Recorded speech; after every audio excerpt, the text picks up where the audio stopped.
The feds are trying to clamp down on music and video downloading. It's part of an effort to toughen up copyright laws and get them in tune with the digital age. Joel Gottlieb joins us from our news center with further details. Joel? Well, Carrie, it's sites like this one behind me that come into question. File-sharing websites where songs and videos can be downloaded to the masses with little or no compensation to distributors or artists. With file sharing, that is. These are proposed changes to the Copyright Act with tighter rules, rights, and protections for those who create the content. He's at the gym about 5 times a week, and music on his iPod keeps him going. Oh, I totally rely on it. If I don't bring my iPod with me, generally I'll skip that day at the gym. Like any other iPod user, he downloads tunes. But for Kevin, they're exclusively from iTunes, an online store that compensates artists and distributors. They deserve to get paid for their work, or the music industry, I think, is probably going to take a serious hit.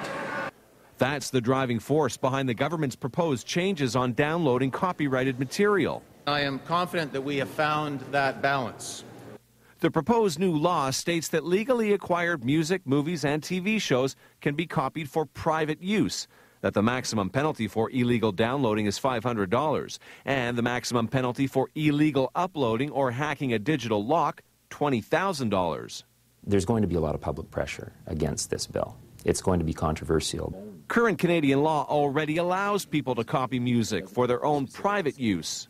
Where this is going to change things is that it's going to make it illegal to take unlawfully obtained audio files, for example, from a peer-to-peer network, and put it onto your iPod.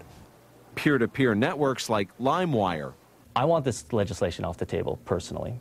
The lobby group Fair Copyright for Canada has more than 42,000 members denouncing the changes, particularly the digital locks that distributors could put on CDs and DVDs, making it illegal to copy them. We want to have an opportunity to have a say in making this legislation fair so that people get compensated for their work, but they don't get undue control over what happens to that work once they sell it to somebody else.